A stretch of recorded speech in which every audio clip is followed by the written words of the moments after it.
Hello my young friends, good morning. How are you? मैं एक बार फिर सुरेश सर आपके साथ पिक पॉइंट पर JAC board examination physics paper 22 March, एक ऐसा दिन जो आपके भाग्य को बदल देगा। आपका स्कोर हाईएस्ट लेवल में पहुंचा देगा। ऐसा सेट एमसीक्यू का लेकर मैं आज आया हूं। पूरा वीडियो शुरू से अंत तक आप देखेंगे और कलम और कॉपी का इस्तेमाल करें। आइए चलते हैं बिना समय गंवाए टू दी टॉपिक्स। पहला क्वेश्चन, धारा घनत्व जे, विशिष्ट चालकता सिग्मा और विद्युत क्षेत्र की तीव्रता ई में संबंध है या संबंध होता है। Relation between current density J, specific conductivity sigma and electric field intensity E is. चार ऑप्शन यहां दिया हुआ है।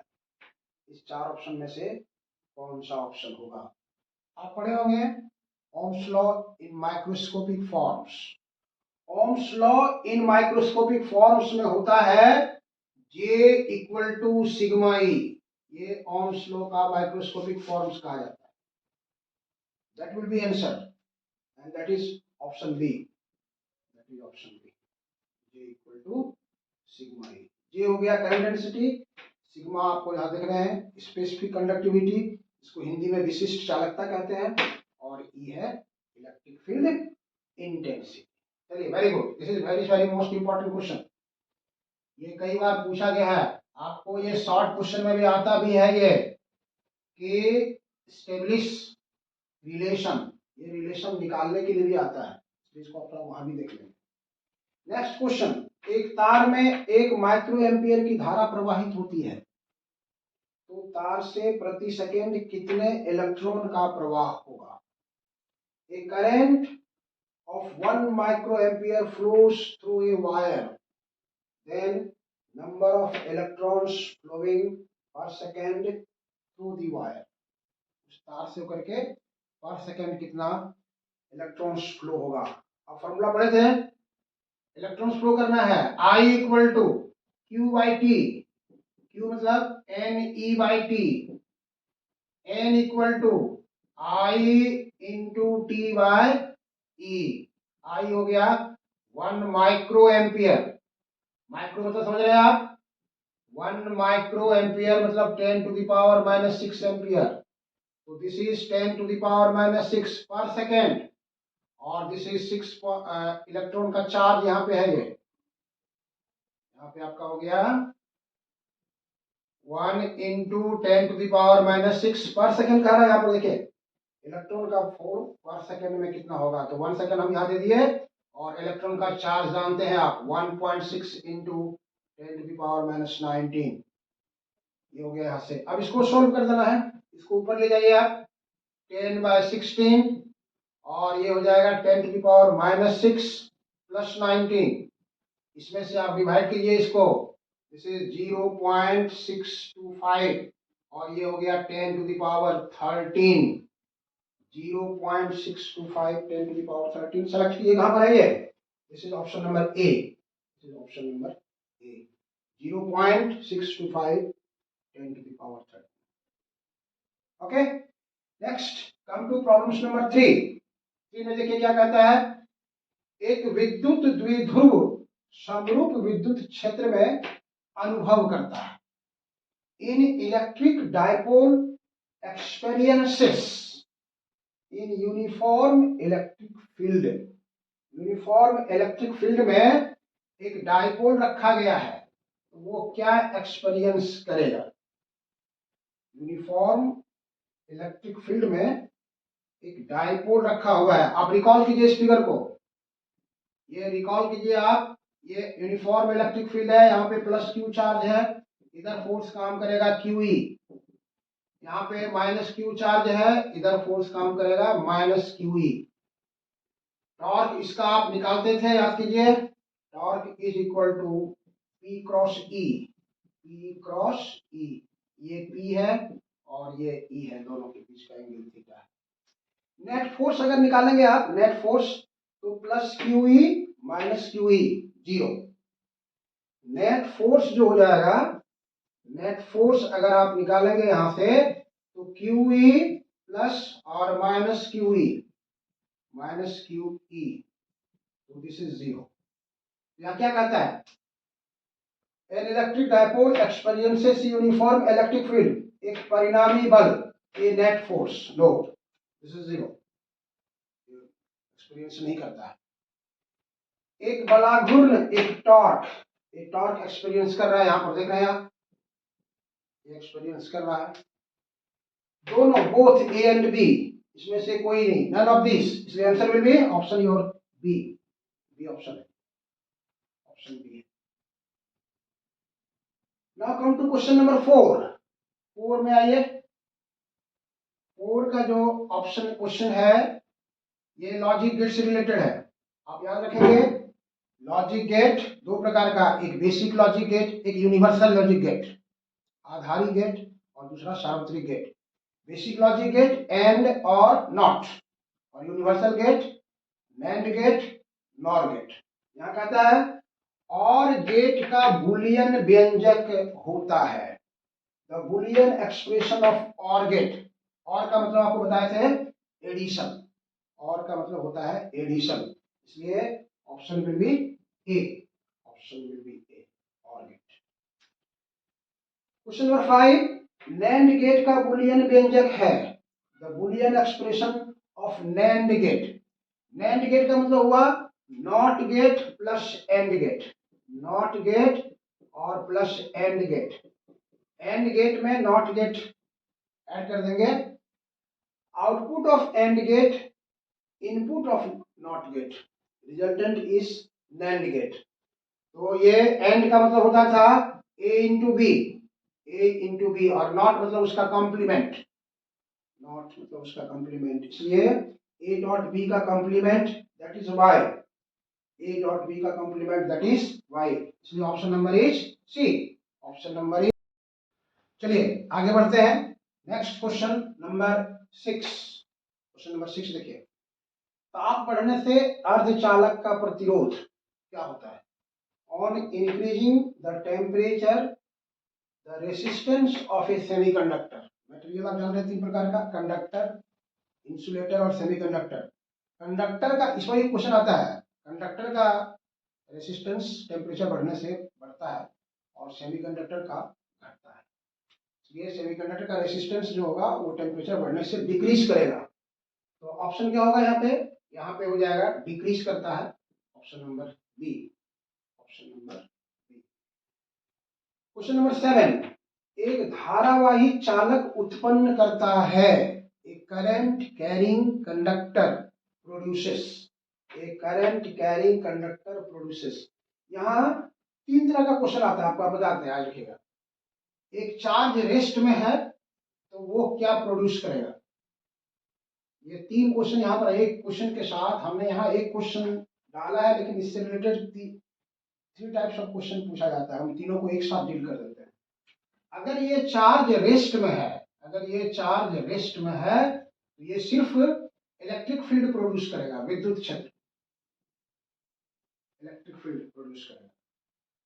अगर यही चार्ज मूविंग कंडीशन में है, ये गतिशील है, ये मूव कर रहा है, मूव कर रहा है चार्ज, तो इसमें इलेक्ट्रिक फील्ड और मैग्नेटिक फील्ड दोनों प्रोड्यूस करता है।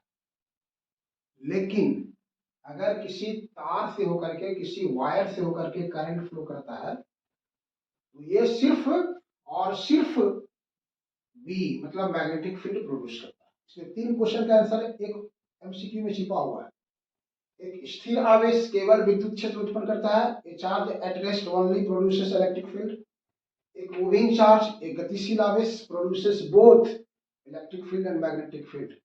But a current carrying conductor, एक धारावाही चालक, केवल चुंबकीय क्षेत्र उत्पन्न करता है, only magnetic field. Option number is B, option number is B. ये तो क्लास 10 से ही आप पढ़ते आ रहे हैं, लेंस की क्षमता का मात्रक क्या होता है? The unit of power of a lens that is director. ये सब तो आपका देखा गया क्वेश्चन है। एल आर, इसलिए यहां पर हो जाएगा डायरेक्टर, डायरेक्टर हो जाएगा। डायरेक्टर कब होगा? जब लेंस की फोकस दूरी मीटर में होना चाहिए, याद रखिएगा, मीटर में। क्वेश्चन नंबर 9 है, एल आर श्रेणी क्रम परिपथ की प्रतिबाधा होती है। The impedance of L R series circuit, L R series circuit है।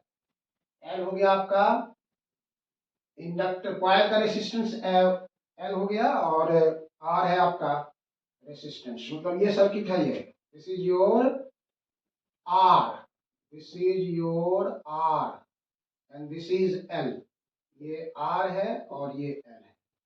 इसका इम्पीडेंस कितना होता है? इम्पीडेंस को हम लोग जेड से लिखते थे, याद कीजिए, that is R square plus omega square L square. ये इसका इम्पीडेंस का फॉर्मूला को निकाले। Option number is D, option number is. Question number 10 में आइए, किसी लेंस को पानी में डुबोने पर इसकी फोकस दूरी क्या होती है?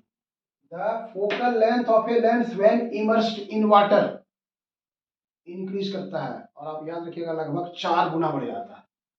अगर किसी फोकल लेंथ, किसी लेंस का अगर 20 सेंटीमीटर है और उसको पानी में डाल देंगे तो लगभग 80 सेंटीमीटर के आसपास आ जाए। इसलिए the focal length of a lens when immersed in water increases. किसी लेंस को पानी में डुबोने पर उसकी फोकस दूरी बढ़ जाती है, किसी लेंस को पानी में डुबोने पर उसकी फोकस दूरी बढ़ जाती है। क्वेश्चन नंबर 11 आइए, this is very very most important, this is VVI. AC alternating current के शिखर मान, मतलब peak value, peak value AC alternating current प्रत्यावर्ती धारा के शिखर मान और आरएमएस मान का अनुपात निकालना है। The ratio of peak value and RMS value of alternating current. Peak value को हम लोग लिखते थे आई नॉट से, और आरएमएस वैल्यू को लिखते थे I R M S, that is I not by √2, I not by √2। तो क्या कहते हैं आपको?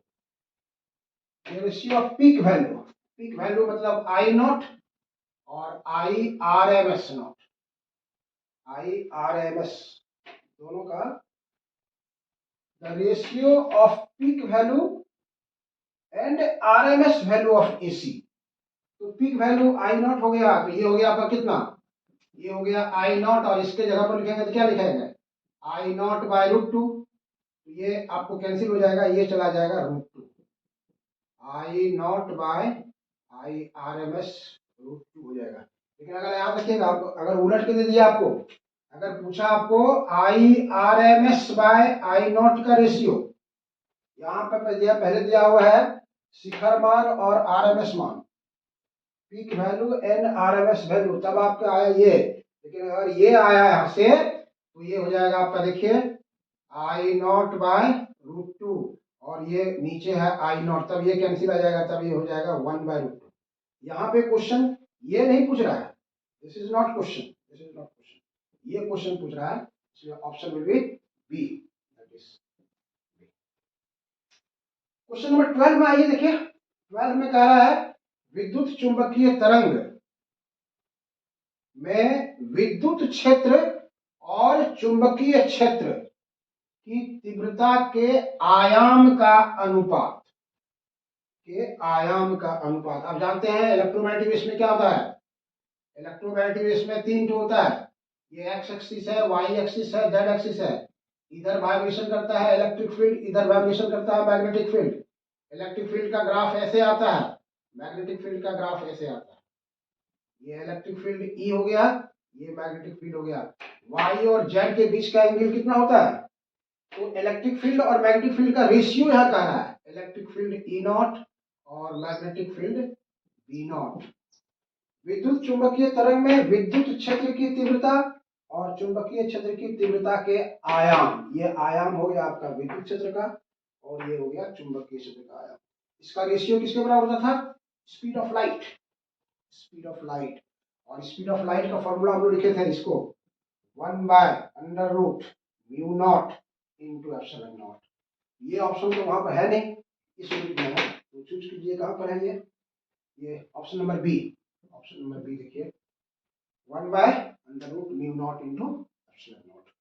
क्वेश्चन नंबर 13, निम्नलिखित में से कौन आरोपित चुंबकीय क्षेत्र द्वारा विक्षेपित होता है? Which of the following is deflected by applied magnetic field? Applied magnetic field, अगर हम मैग्नेटिक फील्ड अप्लाई करते हैं तो इस तीनों पर क्या प्रभाव पड़ता है या नहीं पड़ता है? आप रेडियो एक्टिविटी पढ़े होंगे। रेडियो एक्टिविटी यहाँ से तीन तरह का रे निकलता है, तीन तरह का रे निकलता है। इधर है अल्फा, इधर है बीटा। यहाँ पर हम लोग लगाए हैं, मैग्नेट लगाते थे, तो मैग्नेट लगाते थे इधर से। ये अल्फा आ गया पॉजिटिवली चार्ज, मतलब माइनस होगा इधर से चार्ज, और ये बीटा है इलेक्ट्रॉन्स, तो पॉजिटिव की चार्ज की ओर जाएगा। तो आप पढ़े हैं कि जो पॉजिटिव चार्ज का रोल जो प्ले करता है दैट इज नॉर्थ पोल, और नेगेटिव चार्ज का जो रोल करता है दैट इज साउथ पोल। मतलब ये मैग्नेट के द्वारा डिफ्लेक्ट होता है, ये मैग्नेट के द्वारा डिफ्लेक्ट होता है, इस पर कोई प्रभाव नहीं पड़ा, ये सीधे चला गया। कौन सा रे है ये? Gamma ray. देखिए क्या कहता है, which of the following is deflected by applied magnetic field? Alpha rays होता है, बीटा रेस होता है, गामा रेस नहीं होता है। Alpha rays and beta rays दोनों पर होता है, इसलिए option is D. Option is D. चलिए आगे बढ़ते हैं। Next problem number 14। यहां देखिए एक एलिमेंट दिया हुआ है रेडियम, इसका एटॉमिक नंबर लिखा हुआ है, मास नंबर लिखा हुआ है। तो कहता है कि इसके न्यूक्लियस में कितने प्रोटॉन और कितने न्यूट्रॉन रहेंगे। ये आपको यहाँ पर ऑप्शन में दिया हुआ है। Atomic number 88, mass number 126। तो ऑप्शन यहाँ दिया हुआ है, कहता है कितने proton neutron, proton neutron, proton electron और न्यूट्रॉन इलेक्ट्रॉन लिखा हुआ है। तो आप जानते हैं कि एटॉमिक नंबर जितना रहेगा उतना प्रोटॉन होगा और उतना इलेक्ट्रॉन होगा, ये आप जान रहे हैं।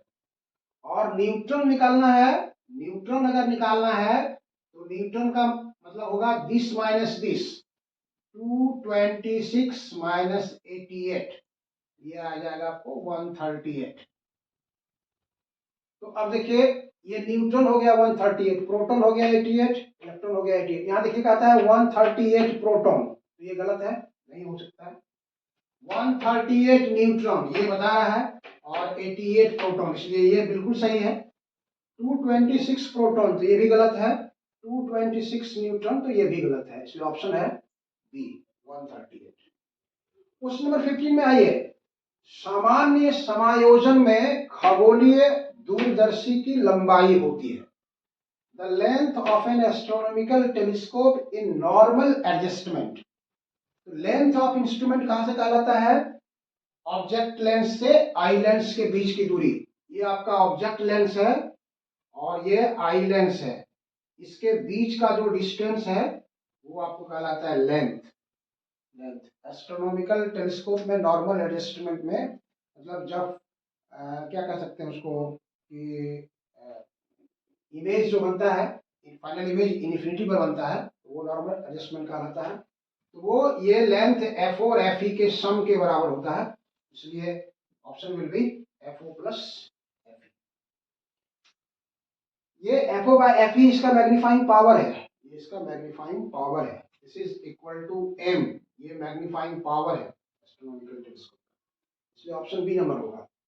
क्वेश्चन नंबर 16 में आइए देखिए। 1 मीटर की दूरी पर, 1 मीटर की दूरी पर स्थित 1 माइक्रोकूलम के दो स्थिर बिंदु आवेशों के निकाय की स्थिर विद्युत ऊर्जा, मतलब the electrostatic potential energy of 2 point charges 1 microcoulomb placed 1 metre apart is. तो आप रिकॉल कीजिए, इलेक्ट्रोस्टैटिक पोटेंशियल एनर्जी निकालने का फॉर्मूला याद कीजिए। फॉर्मूला आपके दिमाग में बात आ गई होगी। Potential energy U equal to 1/4πε0। ये इसको याद रखिएगा। ये अगर Q1 और Q2 दो चार्ज है, डिस्टेंस R है, potential energy 1/4πε0 Q1 Q2 by R। ये ऑप्शन फॉर्मूला हो गया। अब पुट कर दिए यहां से, देखिए दिस इज 9 × 10⁹ Q1 और Q2 दोनों बराबर है, 1 microcoulomb 1 microcoulomb, that is not SI unit. SI में इसको कन्वर्ट करना होगा।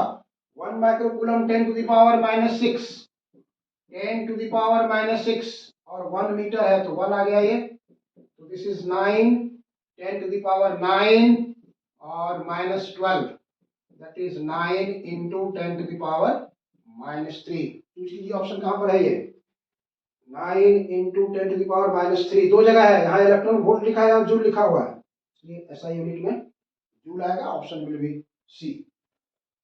आगे बढ़ते हैं, क्वेश्चन नंबर 17 देखिए। क्वेश्चन नंबर 17, एन टाइप अर्धचालक में बहुसंख्यक होते हैं। आप याद रखिएगा, एक जगह आपको समराइज कर देते हैं, समराइज के रूप में, एन टाइप अर्धचालक में बहुसंख्यक होते हैं। Come at 0 kelvin temperature a semiconductor behaves as an insulator. एक एमसीक्यू यहां आता है। इम्प्योर सेमीकंडक्टर जो होता है वो एन टाइप और पी टाइप होता है। प्योर सेमीकंडक्टर में जो कमरे के टेम्परेचर पर एट रूम टेम्परेचर पर it not behaves as insulator. At 0 kelvin temperature, at 0 kelvin temperature पर सेमीकंडक्टर जो है वो इंसुलेटर जैसा कार्य करता है, मतलब कुचालक जैसा कार्य करता है। लेकिन रूम टेम्परेचर पर ये कंडक्टर होता है, चालक जैसा कार्य करता है और इसमें करंट फ्लो करता है इलेक्ट्रॉन एंड होल दोनों के कारण। इसलिए कम से कम यहां भी आता है कि सेमीकंडक्टर में करंट किसके चलते फ्लो करता है, तो इलेक्ट्रॉन और होल्स दोनों है। लेकिन अगर एन टाइप है तो यहाँ पे इलेक्ट्रॉन्स हो जाएगा और पी टाइप है तो यहाँ पे होल्स हो जाएगा। ये मेजॉरिटी चार्ज के लिए होता है। तो वहां ऑप्शन है, क्वेश्चन है, एन टाइप अर्धचालक में बहुसंख्यक आवेश होते हैं, the majority charge carrier in N type. तो ये एन टाइप है, तो एन टाइप में क्या होगा, ये इलेक्ट्रॉन्स हो जाएगा। इसलिए यहाँ पर देखिए, प्रोटॉन्स, इलेक्ट्रॉन्स, होल्स, प्रोटॉन्स, इसलिए option is B, option is B. Question number 18 में आइए, देखिए, बोहर परमाणु के प्रथम कक्षा की त्रिज्या r है तो दूसरी कक्षा की त्रिज्या कितनी होगी। कई बार पूछा गया क्वेश्चन है ये। The radius of first Bohr's orbit is r, then radius of second Bohr's orbit is. तो नंबर ऑफ ऑर्बिट का स्क्वायर होता है, नंबर ऑफ ऑर्बिट का स्क्वायर, मतलब आप कर सकते हैं Rn is directly proportional to n square, n square. First orbit का अगर मतलब Rn बराबर लिख सकते हैं R0 इंटू n का स्क्वायर। यहाँ फर्स्ट ऑर्बिट का रेडियस दिया हुआ है आपको r, तो ये r हो गया, और सेकेंड ऑर्बिट का पूछता है तो 4r हो जाएगा। सेकेंड ऑर्बिट का पूछ रहा है तो सेकेंड ऑर्बिट का पूछ रहा है तो यहाँ R2 कर सकते हैं आप, R2 इज 4r, इसलिए ऑप्शन हो जाएगा B number, B number option. Question number 19 आइए। 1 किलोवाट समतुल्य होता है, 1 kilowatt is equivalent to 1 kilowatt hour, 1 kilowatt hour समतुल्य होता है 1 kilowatt hour is equivalent to, 1 kilowatt is unit of power, लेकिन 1 kilowatt hour is unit of energy. Electric energy जो आप घर में बिजली के बिल देते हैं ना, वो 1 किलोवाट आवर ही होता है। 1 किलोवाट आवर को ही हम लोग एक यूनिट बोलते हैं। अगर आपका बिजली बिल एक महीना में 40 यूनिट आ रहा है, 40 यूनिट का मतलब हुआ 40 किलोवाट आवर। 1000 बल्ब का, 1000 वाट का बल्ब अगर 1 घंटा जला देते हैं तो उस बिजली का बिल 1 यूनिट आ जाएगा। लेकिन यहाँ कह रहा है कि कितना जूल के बराबर होगा, तो कैसे कन्वर्ट करेंगे इसको आप, 1 किलोवाट आवर को जूल में कैसे कन्वर्ट करेंगे, देखिए 1 मिनट में कन्वर्ट करेंगे। 1 किलोवाट आवर, 1 किलोवाट को आप बदल दीजिए, पहले 1000 वाट में आ गया और ये आवर हो गया। 1000 वाट मतलब 10 टू द पावर 3, वाट का मतलब हुआ joule by second, work by time, और ये घंटा है, घंटा को सेकेंड में बदलिए 3600 सेकेंड, ये सेकेंड सेकेंड कैंसिल हो गया, ये हो गया 36 और 3 और 2 10⁵ आ गया है। तो 36 में आंसर नहीं है, 3.6 में है, 3.6 में है। तो 3.6 अगर रखना चाहेंगे हमको इसके नीचे 10 देना पड़ेगा और यहाँ 10⁵ में भी एक 10 देना पड़ेगा। तो 36/10 दैट इज 3.6 और ये हो जाएगा 10⁵, दैट इज रूल।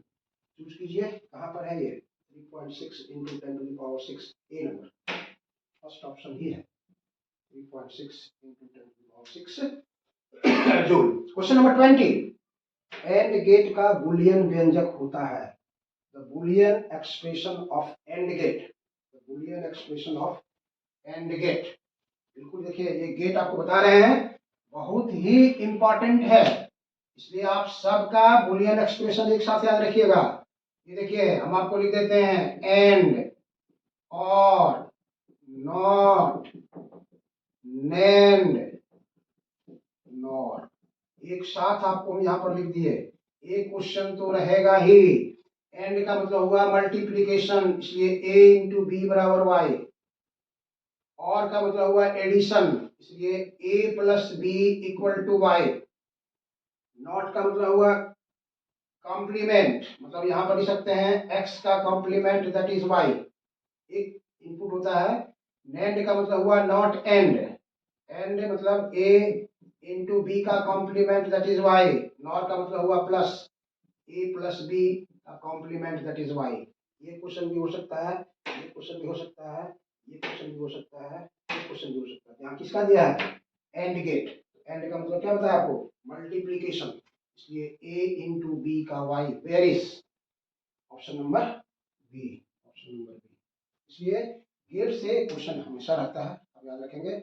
मुझे उम्मीद है आपको वीडियो बहुत ही अच्छा लगा होगा।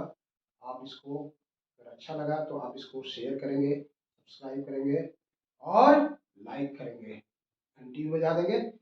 इसके बाद हम जो आपको वीडियो लेके आ रहे हैं वो होगा नए अंदाज में, मतलब question with answer direct. Examination है, बहुत कम समय है, आप इस पूरे वीडियो को, इसके पहले भी जो आपने बताया आपको, मतलब सेट 1 से लेकर के ये सेट नंबर 8 था, एक ऑप्शन और डालेंगे जैक मॉडल एग्जामिनेशन के चलते, तो आप सबको एक साथ सबसे यहाँ से देखेंगे, बहुत ही आपको हेल्पफुल होगा। इसलिए आप इसको जितना अधिक हो दोस्तों के बीच इसको शेयर कीजिए, जो गांव देहात में रहते हैं जिनके पास सुविधा नहीं है, ताकि वो अपना रिजल्ट अच्छा से अच्छा बना सकें। हम आपकी सेवा में उपस्थित रहेंगे हमेशा। चलिए, मैनी मैनी थैंक्स।